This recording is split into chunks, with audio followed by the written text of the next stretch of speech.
అందరికీ నమస్కారం. రాష్ట్రంలో కాంగ్రెస్ పార్టీ అధికారంలోకి వచ్చి ఈ రోజుతో 100 రోజులు నిండుతా ఉంది. రాష్ట్ర ప్రజలకు ఎన్నికల సందర్భంగా 100 రోజుల్లో 6 గ్యారంటీలు 13 హామీలు అమలు చేస్తామని బాండ్ పేపర్ల మీద నోటరైజ్డ్ డాక్యుమెంట్లు చేసి ఇంటింటికి పంచి అధికారంలోకి వచ్చిన కాంగ్రెస్ తన మాట నిలుపుకోలేకపోయింది. రాష్ట్ర ప్రజల్ని దారుణంగా మోసం చేసింది. 100 రోజుల పాలన 3 విచారణలు 6 వేధింపులు అన్నట్టుగా సాగింది. ప్రమాణ స్వీకార చేసే ముహూర్తం మాత్రం ముఖ్యమంత్రి గారు 2 రోజులు ముందుకు జరుపుకున్నారు.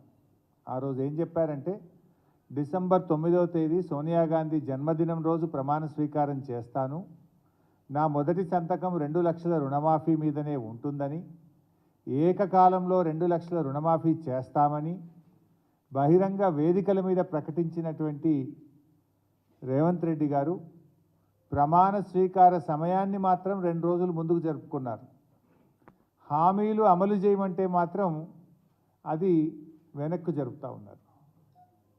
కుర్చీనెక్కడంలో గద్దెనెక్కడంలో మాత్రం 2 రోజులు ముందుకు జరుపుకున్నారు. ప్రజలకిచ్చిన హామీలు అమలు చేయమంటే మాత్రం దాటవేస్తున్నారు. వారు అనేక విషయాలు చెప్పారు.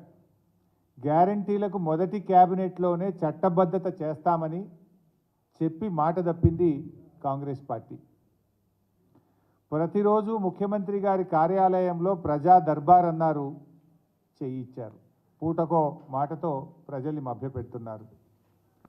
ప్రగతి భవన్ను కూలుస్తాం, నాలెడ్జ్ సెంటర్ను ఏర్పాటు చేస్తామన్నారు, విలాసవంతమైన సౌకర్యాలు అన్నారు. కానీ ఈరోజు చూస్తే ఉప ముఖ్యమంత్రి గారే అందులో ఉంటున్నారు. అసెంబ్లీను సందర్శించిన ముఖ్యమంత్రి గారు అసెంబ్లీ స్వరూపాన్నే మార్చేస్తాం 3 నెలల్లో అన్నారు. తట్టెడు మట్టి కూడా తవ్విన పరిస్థితి లేదు. రైతు భరోసా ఇస్తున్నామని అంతర్జాతీయ వేదికలపై గొప్పలు చెప్పుకున్నారు. రైతు బంధునే ఇలా మొదలుపెట్టి 100 రోజులైనా పాతది కూడా ఈ రోజుకు పూర్తి చేయలేకపోయినారు. పాలనలోకి రాగానే రైతు రుణమాఫీ అన్నారు, దానిపైన అతి గతి లేదు, ఒక్క అడుగు కూడా ముందుకు పడ్డ పరిస్థితి లేదు. ఆసరా పెన్షన్లు పెంచుతామన్నారు, ఉన్న పెన్షన్లే సరిగా ఇవ్వడం లేదు. కేసీఆర్ గారు తెలంగాణ పరువు పెంచే ప్రయత్నం చేస్తే రేవంత్ రెడ్డి గారు మాత్రం కరువు పెంచడంలో పోటీ పడుతున్నారు. దేశమంతా కరువు ఉందనే చేతగాని మాటలు చెప్తూ రైతుల నోట్లో మట్టి కొడతా ఉన్నారు. కేసీఆర్ గారి హయాంలో పచ్చటి పంట పొలాలు కనిపిస్తే 10 ఏళ్ల తర్వాత రైతులు తమ పంట పొలాలలో మంటలు పెట్టుకునే పరిస్థితులు ఈ రాష్ట్రంలో కనబడతా ఉన్నాయి. కేసీఆర్ గారు వ్యవసాయాన్ని శిఖరాగ్రంలో నిలబెడితే రేవంత్ రెడ్డి గారు శిథిలావస్థలోకి చేర్చుతున్నారు. కేసీఆర్ గారి హయాంలో త్రాగునీటికి సాగునీటికి లోటు లేని పరిస్థితి ఉంటే ఇవాళ రాష్ట్రంలో రేవంత్ రెడ్డి గారి పాలనలో కన్నీళ్లకు కొరత లేని పరిస్థితి కనపడతా ఉంది.